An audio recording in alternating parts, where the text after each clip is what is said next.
Support comes from the Missouri Forest Products Association, providing more than 41,000 jobs in the production of wood pallets, railroad ties, white oak barrels, hardwood floors, and more. Details at choosewood.com. This is St. Louis on the Air from St. Louis Public Radio. I'm Elaine Cha. They did switch it out from bluegrass to Bermuda grass. And there were actually people who are guarding that grass. Testing it for hardness, how much the ball is going to bounce. 83,000 square feet. It's a lot of grass. It is a lot of grass.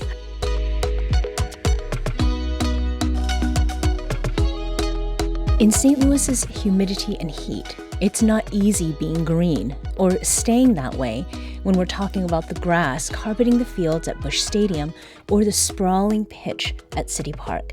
It's a whole job for a whole lot of people, and it is a heck of a lot of grass. If you've ever wondered what all goes into keeping those fields verdant, healthy, and safe, including how the arch gets into the Cards outfield, you're in luck, because STLPR senior correspondent and morning newscaster Wayne Pratt's got some answers for us all. Wayne, welcome, and thanks for sticking around to talk with us this afternoon. Yeah, no problem. I hope I have enough of the answers. We'll see how it goes. Okay, we shall see. Now, I know that you are quite a sports fan. What was it that planted the idea for this story? I've often wondered about it since I moved to St. Louis 9 years ago, what they do considering the heat we encounter in this city in the summer and how they go about it and to keep it green. Because usually when you look on TV or from the nosebleed sections where I usually sit, it looks pretty good. So I was wondering how they pulled that off. So that was how I got the idea to explore this. Now, did you have some idea, going into this, what the effects climate has on grass, like what that already was, or? Well, just from what I get in my own yard when I cut it, or if I cut it too short when it's too hot and all of a sudden everything is brown, how come they're not having the same problem that I am? That was basically the gist that drove me toward it. Mm-hmm. And what was it that you learned about how heat, well, that's something that you've kind of seen, but even humidity and moisture compromises grass conditions? Well, it could make it unsafe for the players. That was the main takeaway from this, especially at the soccer stadium and to a certain extent in the outfield at Busch Stadium as well. So that becomes the priority for the grounds crews. Make this as safe as possible for the players, then make it look as good as possible, because let's face it, when it comes to big-time sports, we're in a TV world and you have to look good when you're on the television. Right. Now, how much grass is it that we are talking about between these two stadiums? That one I'm not too sure on. The way it works out for CityPark, it's 83,000 square feet. Okay. And that's, if I understood them right, that's just on the main playing surface there where the stadium is. Mm-hmm. And you go underneath the street there, they have a tunnel to the practice field. So they got, I think, 3 other practice fields there. So they're dealing with that as well. So it's a lot of grass. It is a lot of grass.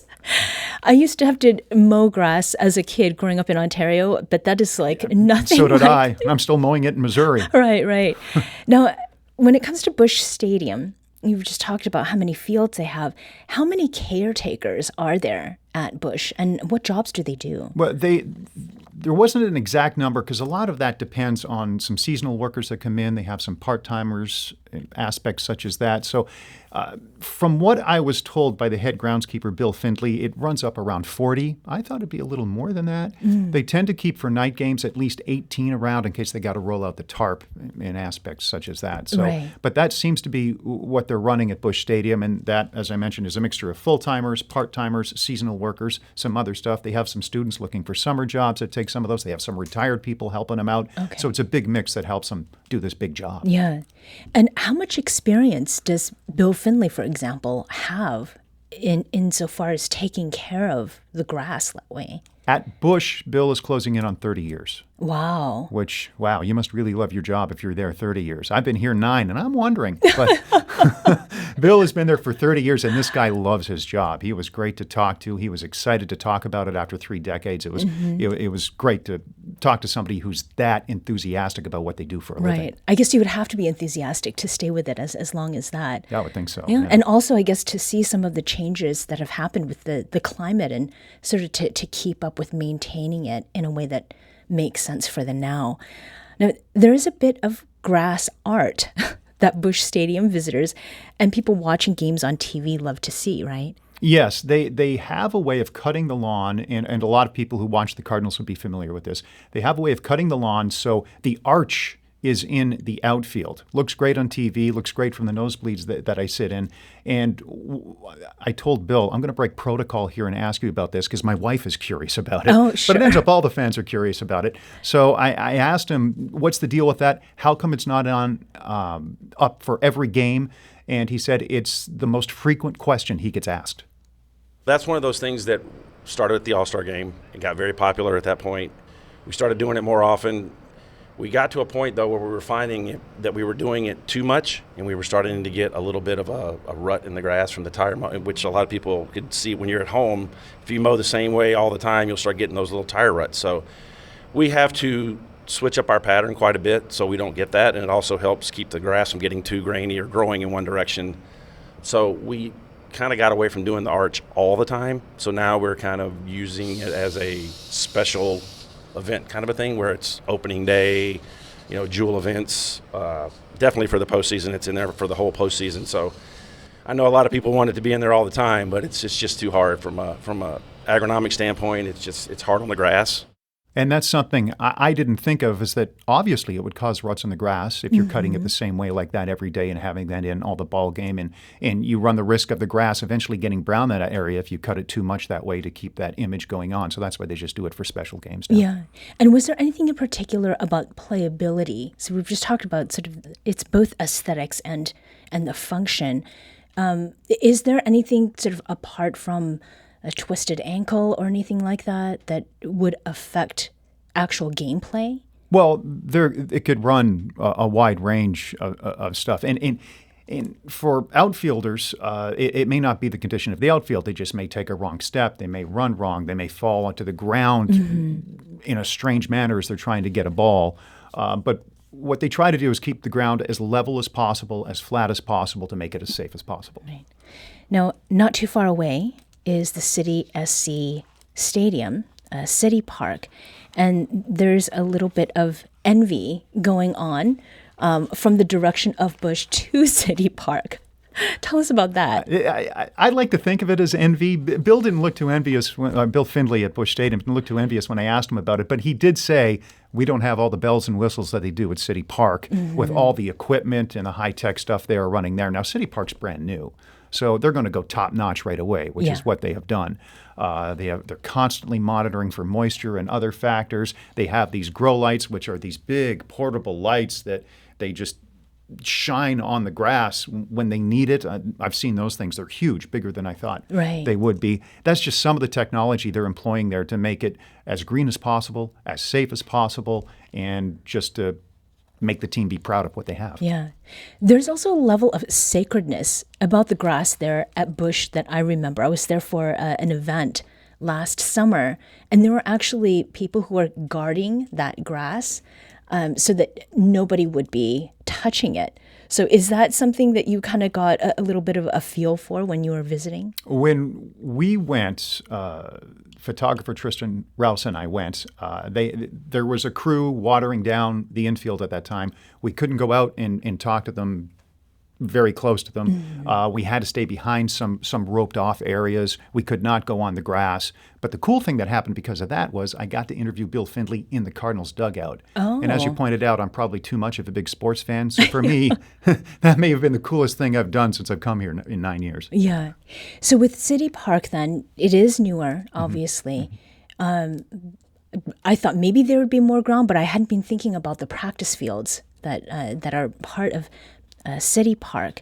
What is it that you learned about the way that things are done there that maybe is a little bit different from how they're done at Busch? Well, it's a different sport.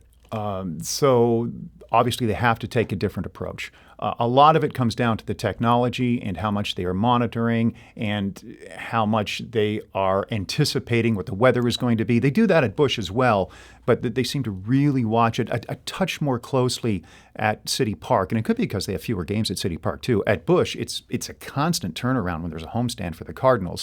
You usually get a week would be the quickest turnaround, sometimes a little less than that at CityPark. So they have more time to make sure things are safe, level, and look as great as possible. Mm-hmm. And at CityPark, there are other things that happen, in the stadium, probably not on the grass. Who are some of the people that are working there to ensure that surface is a safe one for players? Josh McPherson is, I want to get his title exactly right here in case he's listening. I don't want to get in trouble. Director of Stadium Grounds. So he heads up everything. And he came from the University of Missouri, or Missouri University, in Columbia. Mm-hmm. And he was in charge of all the grounds there. So obviously it's his first full season being in charge of what's going on at CityPark. So he heads it up. He has a crew. I forget how many people he employs, but they are constantly rolling the grass and testing it for hardness. They test it for how much the ball is going to bounce. They test it how well the ball is going to roll. They have a strategy there that when the grass grows, they monitor how much it has grown in a day or two, and then they come back and they cut off the exact same amount so it remains at the same height, the same level, all that kind of stuff. It's pretty cool. It gets a little into the groundskeeper geekiness, but it's pretty cool. Yeah, and as far as the grass is concerned, I think they've taken a little bit maybe of a note about what kind of grass works best. That there was a switch out of the type of grass that was at Busch. And at Busch Stadium this year, they did switch it out from bluegrass to Bermuda grass because it is supposed to do better in the heat. It is supposed to bounce back better. They had 3 concerts in a short period at Busch Stadium this year. And I was told the grass bounced back great after those 3 concerts. The previous grass that was in there that had been growing there since 2006, it would probably still be recovering at this time of year because that variety of grass is just struggling to survive when the heat hits. Yeah. And at CityPark, they have Bermuda grass in there as well because it's supposed to do so well in the heat. Mm-hmm. Now, it seems like people who work on fields at Busch and CityPark, they need to have a certain kind of temperament in order to have that job. Yeah, there'd be a lot of patience. You really have to be into the science. You really have to understand root systems, all that kind of stuff, which is way above my head. So, and the stuff I was writing up, I'm going to leave that out because it might just get a little bit too much into the weeds, so to speak. And obviously, they didn't want weeds. Right. I try to be good. But Josh McPherson, who's been doing this for years at other venues, and it's his first year here, he has some lofty standards when he looks at soccer pitches and other fields. I've maybe been happy with a pitch 3 days of my life, like it truly, I mean, it's an obsession. It's an addiction, right, of perfection that is almost impossible to achieve. As weird as it is, I can relate to that because I've been doing radio newscasts since high school, and I've probably only had 3 in my life that I've been pleased with. So I know where he's coming from. I'm sure other people are very happy with what you're doing. And the final question, I understand you're a hockey guy. So do you have any plans to go indoors to do Blues Ice at the Enterprise Center this coming winter? That's a good idea. I've always envisioned that if they would let me down where the Blues are, that I would hop on the Zamboni for a practice or something and record that and see what that's like. Okay. That would be kind of cool. So that has now been put out into the universe. We shall look forward to a Zamboni piece from you. Another guy wants to ride the Zamboni. Yeah. Oh, man. Wayne Pratt is a senior correspondent and morning newscaster here at STLPR. Wayne, thank you so much. Thanks. This episode was produced by our executive producer, Alex Hoyer. Audio engineering and podcast design by Aaron Dorr. St. Louis on the Air is a production of St. Louis Public Radio. Understanding starts here. St. Louis on the Air proudly supports local artists by using music from Life Creative Group. Do you find yourself regularly listening to episodes of St. Louis on the Air? Suggest us to a friend you think might enjoy our conversations, and leave us a review and rating on Apple Podcasts on the App Store. It's the simplest way to help people discover our show. Thank you. St. Louis Public Radio is a member-supported service of the University of Missouri St. Louis.